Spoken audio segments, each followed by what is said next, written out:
नमस्कार, आप देख रहे हैं हर खबर में हूं आपके साथ अमित शर्मा और वक्त है खबर उत्तराखंड का। चंपावत विधानसभा सीट पर हुए उपचुनाव के नतीजे घोषित हो चुके हैं।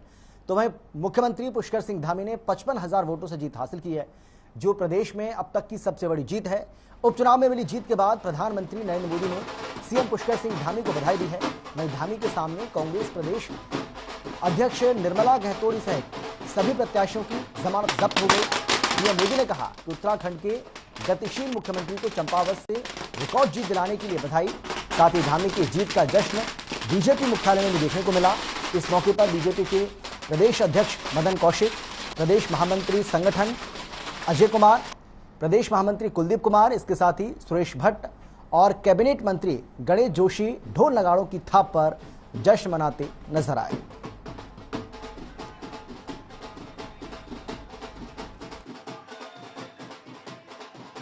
सबसे पहले तो मैं पूरे प्रदेशवासियों को बधाई देना चाहता हूं और मैं बधाई देना चाहता हूं आदरणीय पुष्कर सिंह धामी जी को, उनके परिवार को, उनकी मेहनत को और उनके जिस तरीके का उनका स्वभाव था उसको चंपावत के जनमानस ने उसमें मोहर लगाई। और मैं सबसे पहले मैं अगर बधाई दूंगा तो चंपावत के तमाम वोटर जनमानस को बधाई देना चाहता हूँ कि जिन्होंने हमारे प्रदेश के यशस्वी मुख्यमंत्री आदरणीय पुष्कर सिंह धामी जी को एक प्रचंड जीत के साथ जो है विधानसभा में बिठाया है।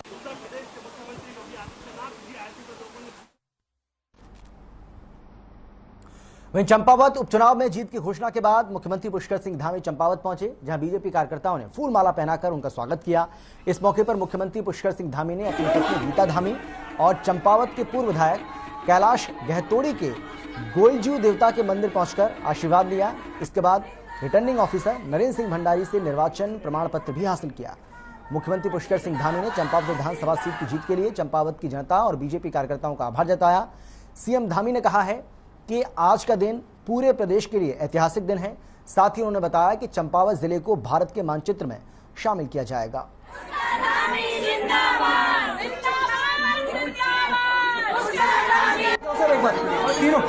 भाई साहब, आप लोग एक बार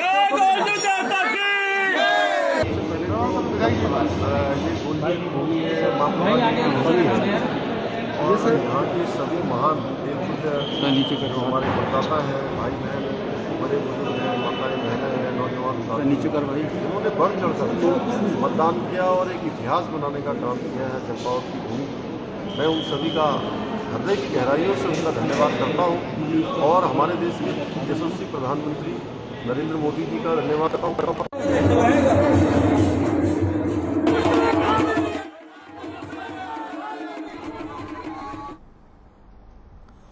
उत्तराखंड के मुख्यमंत्री पुष्कर सिंह धामी चंपावत विधानसभा से लगभग 55,000 वोटों से जीत दर्ज किए हैं और इसी खुशी में सैकड़ों बीजेपी कार्यकर्ता पूर्व शिक्षा मंत्री गदरपुर विधानसभा के विधायक अरविंद पांडे के निवास स्थान पर पहुंचे और अरविंद पांडे को माल्यार्पण करके उनका स्वागत किया, मिठाई वितरित की। पूर्व कैबिनेट मंत्री अरविंद पांडे ने कहा है कि युवा मुख्यमंत्री के नेतृत्व में चहुमुखी विकास होगा। उत्तराखंड की डबल इंजन सरकार विकास में कोई कमी नहीं छोड़ेगी और जो भी काम अधूरा रह गया उसको पूरा किया जाएगा।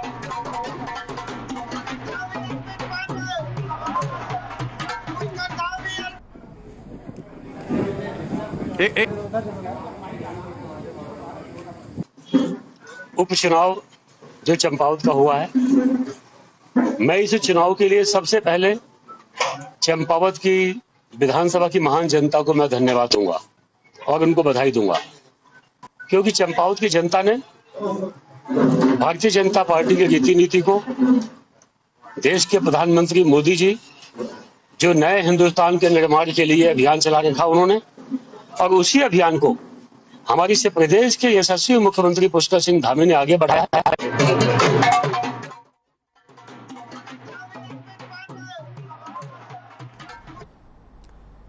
चंपावत उपचुनाव में 58,000 से अधिक वोटों से जीत दर्ज कर सीएम धामी ने नया कीर्तिमान रचा है। सीएम धामी की रिकॉर्ड मतों से जीत को लेकर अल्मोड़ा में भी बीजेपी कार्यकर्ताओं में जश्न का माहौल देखने को मिला।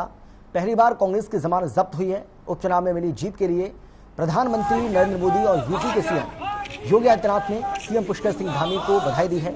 सीएम धामी ने कहा कि मैं अपने यशस्वी प्रधानमंत्री का हृदय से आभार व्यक्त करता हूं, जिनके सतत मार्गदर्शन में मुझे काम करने का मौका मिला और इस लायक बनाया कि मैं उत्तराखंड की जनता के स्नेह और आशीर्वाद का पात्र बना हूं।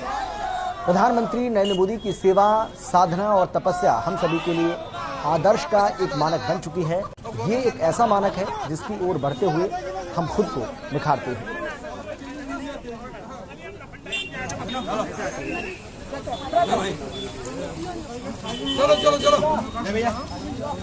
चलो मुख्यमंत्री पुष्कर सिंह धामी जी विजयी हुए हैं, उसके लिए भारतीय जनता पार्टी अल्मोड़ा जनपद में भी अपार उत्साह है। प्रत्येक मंडलों में मित्रों आतिशबाजी का कार्यक्रम चल रहा है और हमारे भारतीय जनता पार्टी नगर मंडल में भी आज ये कार्यक्रम यहाँ पर हुआ है। कार्यकर्ताओं के उत्साह को देखकर लग रहा है कि जो पुष्कर धामी जी का जो करंट था केंद्र में मोदी और उत्तराखंड में धामी, दोनों की जो अपार सफलता के साथ भारतीय जनता पार्टी उस रथ में सवार है। और अब खबर है थराली से, जहां चंपावत उपचुनाव में सीएम पुष्कर सिंह धामी को मिली ऐतिहासिक जीत के बाद बीजेपी मंडल इकाई के कार्यकर्ताओं ने जीत का जश्न मनाया, पटाखे फोड़कर मनाया। वहीं मौके पर कार्यकर्ताओं ने मिठाइयां भी बांटी। इस मौके पर बीजेपी के मंडल अध्यक्ष ने बयान देते हुए कहा है कि खटीमा में हार के बावजूद मुख्यमंत्री पुष्कर सिंह धामी के 6 महीने के छोटे से लेकिन सफल कार्यकाल को देखते हुए हाईकमान ने दोबारा पुष्कर सिंह धामी पर भरोसा जताया, उन्हें मुख्यमंत्री बनाया और आज चंपावत की जनता ने भी जनादेश देकर हाईकमान के फैसले का स्वागत किया है, एक तरीके से उसको सही साबित किया है। बीजेपी कार्यकर्ताओं ने कहा है कि सीएम पुष्कर सिंह धामी के नेतृत्व में उत्तराखंड विकास के नए आयाम को छुएगा।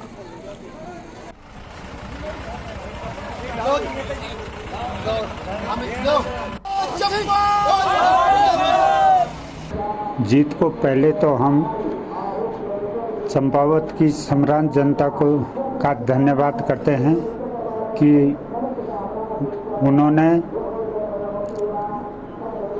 धामी जी को इतने भारी बहुमत से और कांग्रेस के प्रत्याशी की जमानत जब्त करते हुए इतने मतों से विजयी बनाया। हम चंपावत की जनता का बहुत बहुत धन्यवाद करते हैं। सबसे पहले तो मैं भारतीय जनता पार्टी की ओर से पूरे उत्तराखंड प्रदेश की ओर से चंपावत की जनता का हार्दिक धन्यवाद एवं आभार प्रकट करता हूं। साथ ही धामी जी के जीतने में पूरे उत्तराखंड प्रदेश में एक खुशी की लहर है। हमारे थराली मंडल में भी पूरे हमारे भारतीय जनता पार्टी के कार्यकर्ताओं ने एक हर्षोल्लास के साथ, एक नई ऊर्जा के साथ जश्न मनाया और बाजार में तमाम मिठाइयाँ बांटी। और एक बार पुनः सभी की ओर से मैं पूरी क्षेत्र की जनता का भी हार्दिक स्वागत एवं अभिनंदन करता हूं। चंपावत उपचुनाव में सीएम पुष्कर सिंह धामी की विशाल जीत से उत्साहित कार्यकर्ताओं ने बाजपुर के भगत सिंह चौक पर मिठाई बांटकर ढोल नगाड़ों के साथ जश्न मनाया और जमकर आतिशबाजी भी की, नारेबाजी की। चंपावत में हुए उपचुनाव में मुख्यमंत्री पुष्कर सिंह धामी को ऐतिहासिक जीत मिलने के बाद बीजेपी कार्यकर्ताओं में हर्ष का माहौल देखने को मिल रहा है। इस दौरान बीजेपी मंडल अध्यक्ष विकास गुप्ता ने कहा है कि ये जीत चंपावत की जनता की जीत के साथ ही प्रदेश भर की जनता की जीत है। उन्होंने कहा कि चंपावत की जनता ने मुख्यमंत्री पुष्कर सिंह धामी को चुनकर प्रदेश के होने वाले विकास को नई दिशा देने का काम किया है।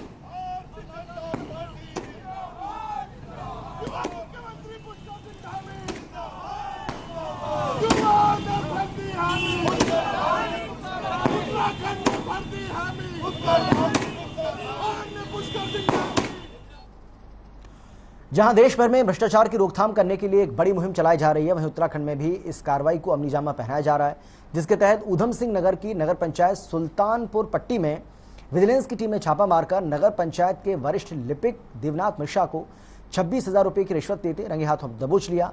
जहां घंटों की कार्रवाई के बाद उन्हें गिरफ्तार कर हल्द्वानी के लिए रवाना किया गया।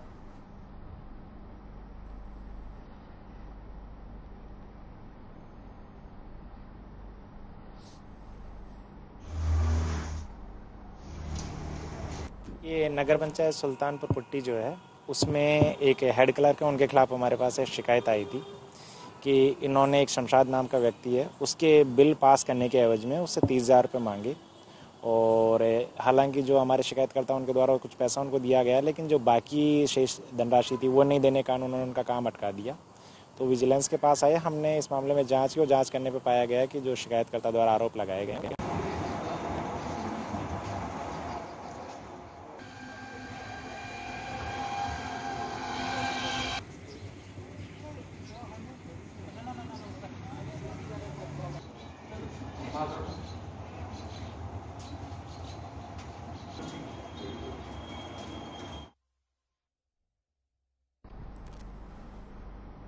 तो नगर पंचायत का क्लर्क गिरफ्तार किया गया है। भ्रष्टाचार की रोकथाम के लिए पुलिस की ओर से लगातार ये मुहिम चलाई जा रही है और उसी में ये कामयाबी अब यहां पर मिली है।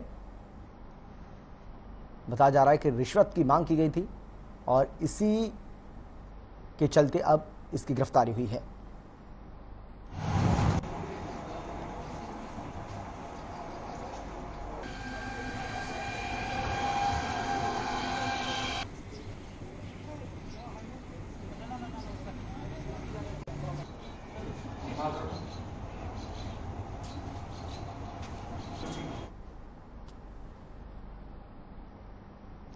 मुख्यमंत्री पुष्कर सिंह धामी के दोबारा से सत्ता संभालने के बाद उत्तराखंड में पहला बड़ा प्रशासनिक फेरबदल हुआ है। धामी सरकार ने 2 आईएएस और 1 आईआरएस के साथ ही 1 पीसीएस का तबादला किया है। आपको बता दें कि अपर सचिव पर्यटन के पद से आईएएस सोनिया को हटाकर आईएएस सी रविशंकर को अपर सचिव पर्यटन की जिम्मेदारी सौंपी गई है। आईआरएस पूजा गरब्याल को अपर सचिव पर्यटन और सीईओ पर्यटन विकास परिषद की जिम्मेदारी दी गई। वहीं पीसीएस जितेंद्र कुमार निदेशक उत्तराखंड पर्यटन विकास परिषद और एसीईओ युकाड़ा की पदभार संभालेंगे।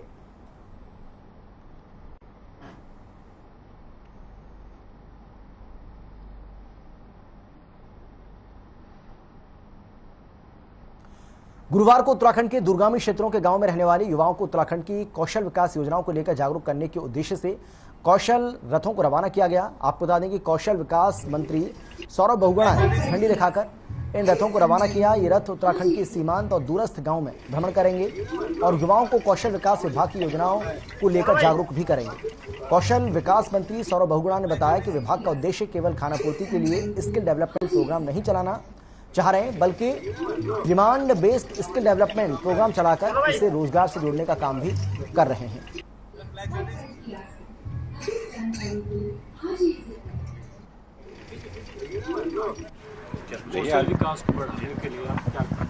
देखिए आज हमने 3 रथ यहाँ से रवाना किए हैं जो पूरे प्रदेश के जो दुर्गम 260 ग्राम है उसमें हमारे पूरे समस्त उत्तराखंड में वो जाएंगे।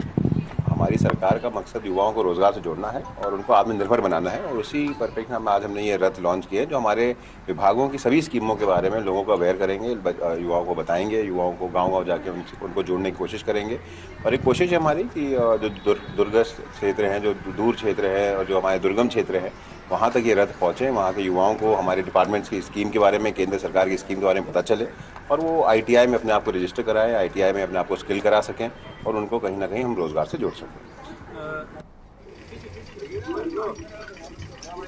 उत्तराखंड में प्रसिद्ध बाबा जगदीशिला डोली की यात्रा विधि विधान के साथ हरिद्वार से शुक्रवार को कोटद्वार पहुंची। वहीं बाबा की डोली के दर्शन के लिए भारी संख्या में लोग यात्रा में शामिल हुए और बाबा जगदीशिला का दीदार किया। वहीं बाबा की यात्रा झंडा चौक चौराहा होते हुए लक्ष्मी नारायण मंदिर में स्थित देवताओं का शीश नमन किया गया। उसके बाद स्थानीय लोगों ने बाबा की पूजा अर्चना की।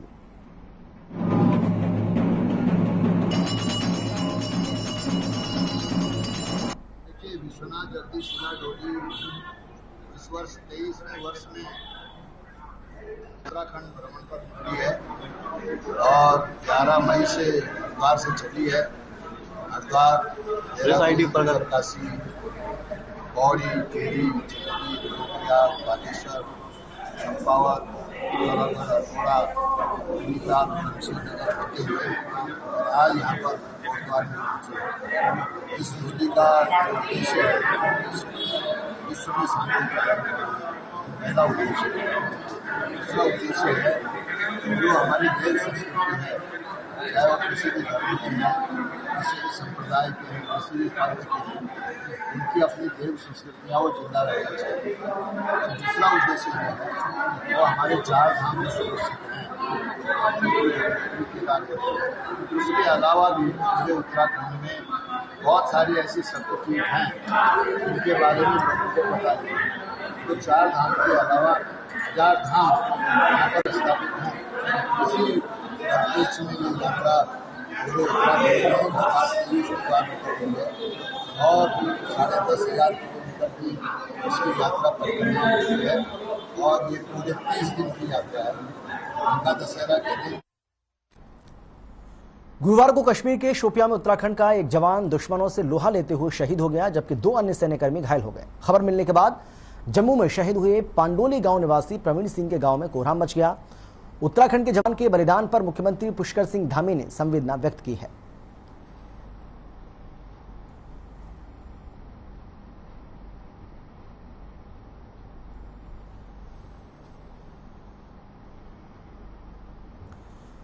और अब खबर है विकासनगर से, जहां आर्यन सामाजिक संगठन के प्रदेश अध्यक्ष सुमित नेगी की अगुवाई में संगठन से जुड़े दर्जनों कार्यकर्ताओं ने सिंचाई विभाग पर धांधली का आरोप लगाया है। दरअसल हाल ही में कुछ महीने पहले जमनीपुर तटपण क्षेत्र में लाखों रुपए की लागत से सिंचाई गुल का निर्माण किया गया था, लेकिन घटिया गुणवत्ता होने की वजह से गुल का एक हिस्सा हल्की बरसात में ही ढह गया। वहीं आर्यन सामाजिक संगठन के कार्यकर्ताओं ने एसडीएम को ज्ञापन सौंपा और मामले की जांच कर दोषियों के खिलाफ कार्रवाई किए जाने की मांग भी की।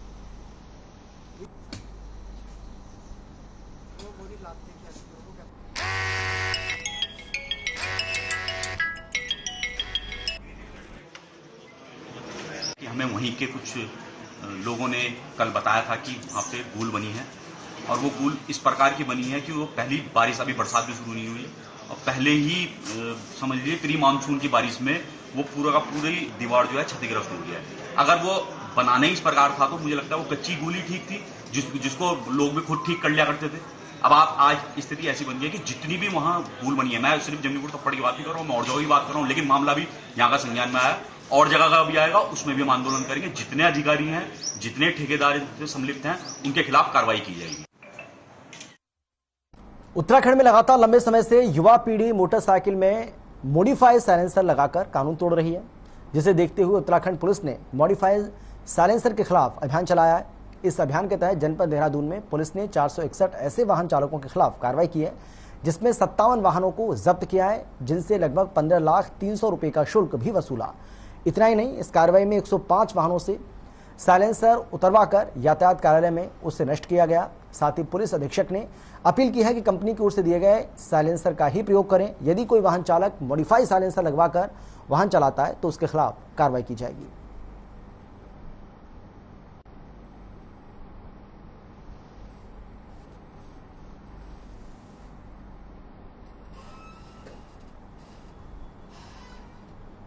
और आखिर प्रशासन का डंडा गंगोत्री धाम के अतिक्रमण पर चल ही गया। दरअसल गंगोत्री धाम में पिछले कुछ दिनों से लगातार अतिक्रमण हो रहा था और इसी कड़ी में अब धाम भी अतिक्रमण की चपेट में है, जिसके बाद उत्तरकाशी जनपद के विश्व प्रसिद्ध गंगोत्री धाम में अवैध अतिक्रमण को छुड़वाया गया। आपको बता दें कि अवैध अतिक्रमण के कारण गंगोत्री धाम में आए दिन जाम की समस्या बनी रहती थी। इसे देखते हुए जिला प्रशासन ने गंगोत्री धाम में हुए सभी अतिक्रमण को तोड़वा दिया।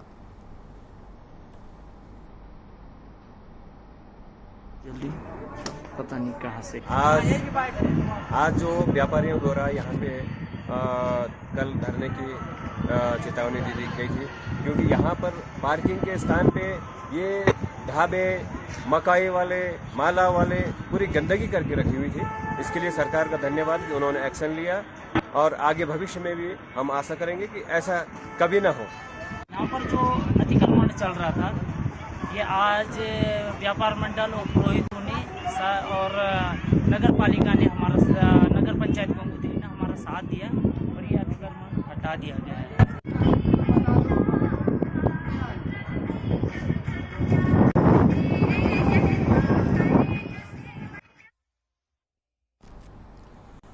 और अब खबर है चंपावत से, जहां टनकपुर टैक्सी स्टैंड पर इन दिनों यात्रियों का जमावड़ा लगा रहता है और इसी का फायदा उठाते हुए कुछ टैक्सी चालकों ने यात्रियों से दोगुना किराया वसूलना शुरू कर दिया है।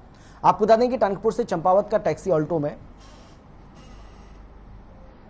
250 रुपए किराया है, जबकि यात्रियों से 500 रुपए किराए की मांग की जा रही है। वहीं चंपावत पुलिस भर्ती में जा रहे बेरोजगार युवाओं ने यह बताया है कि हम बनवासा से आए, हमें चंपावत पुलिस भर्ती के लिए जाना है, लेकिन टैक्सी वालों के ओवर किराए से हमें दिक्कतों का सामना करना पड़ रहा है।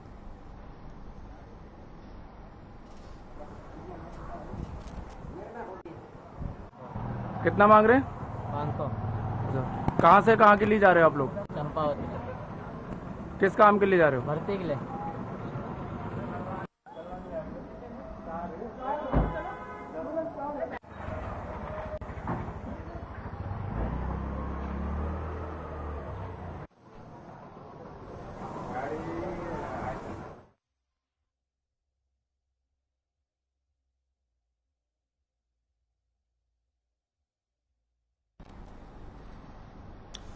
और अब खबर है काशीपुर से, जहां ट्रक और ट्रैक्टर ट्रॉली की जोरदार टक्कर हो गई। टक्कर इतनी जोरदार थी कि ट्रैक्टर ट्रॉली के परखच्चे उड़ गए।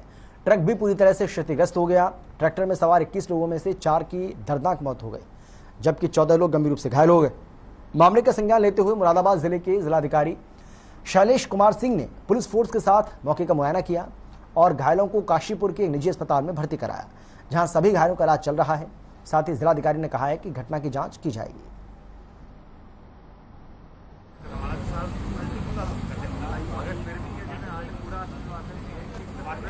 रोहा डिस्ट्रिक्ट के थे और ये लोग रिलीजियस वर्क से यहाँ आए हुए थे। वापसी हो रही थी तो ट्रक और ट्रैक्टर की इनकी आमने सामने से टक्कर हुई, जिसमें 21 लोग ट्रैक्टर ट्राली में सवार थे, जिसमें से 4 लोगों की डेथ हो चुकी है और बाकी उसमें से लगभग 14 लोग यहाँ पर एडमिट हैं। सबका ट्रीटमेंट चल रहा है और यहाँ जो चिकित्सालय के प्रशासनिक तबके के लोग हैं, जो यहाँ चिकित्सक हैं, उनसे वार्ता की गई है।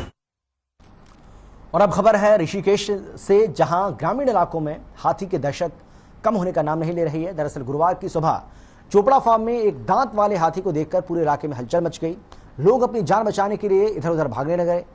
इस दौरान हाथी की सड़क पर टहलने की तस्वीरें सीसीटीवी कैमरे में कैद हो गई हैं। ग्रामीणों ने बताया है कि हाथी की दहशत के चलते ग्रामीण अपने बच्चों को सुबह और शाम के समय सड़कों पर भेजने से डर रहे हैं। फिलहाल ग्रामीणों ने वन विभाग से हाथी को जंगली इलाके में भेजने की मांग की है।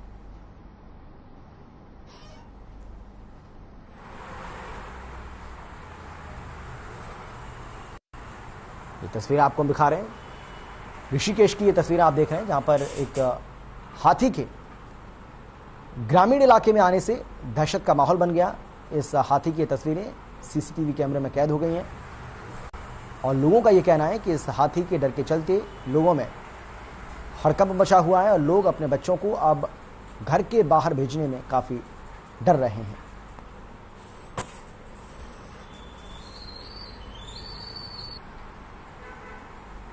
ग्रामीणों ने अब वन विभाग से अपील की है कि वो किसी भी तरह से इस हाथी को पकड़कर जंगल में छोड़कर आए।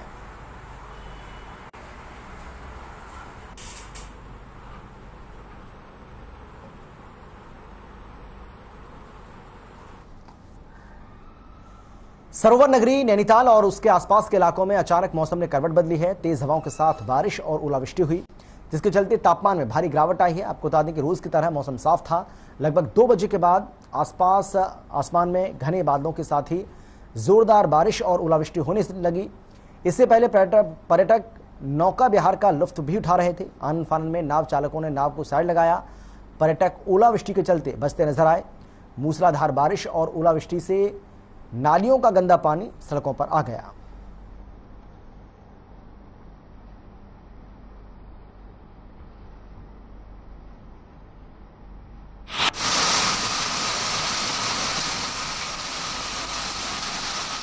तो नैनीताल की तस्वीर आपको हम दिखा रहे हैं, जहां पर मौसम बिल्कुल ठीक ठाक था, लेकिन अचानक से यहां पर बारिश हुई, उसके बाद ओलावृष्टि और जो लोग पहले नौका विहार का लुत्फ उठा रहे थे वो लोग भी ओलावृष्टि के चलते बचते हुए नजर आए। हालांकि इससे तापमान में गिरावट आई है, तो गर्मी से लोगों को जरूर राहत मिली है, लेकिन नालियां इस बारिश की वजह से, ओलावृष्टि की वजह से ओवरफ्लो होने लगी, जिसके चलते नालियों का गंदा पानी सड़कों पर भी जमा होने लगा। और फिलहाल इतना ही। छोटे से ब्रेक के बाद फौरन लौट रहे हैं, आप देखते रहिए हर खबर।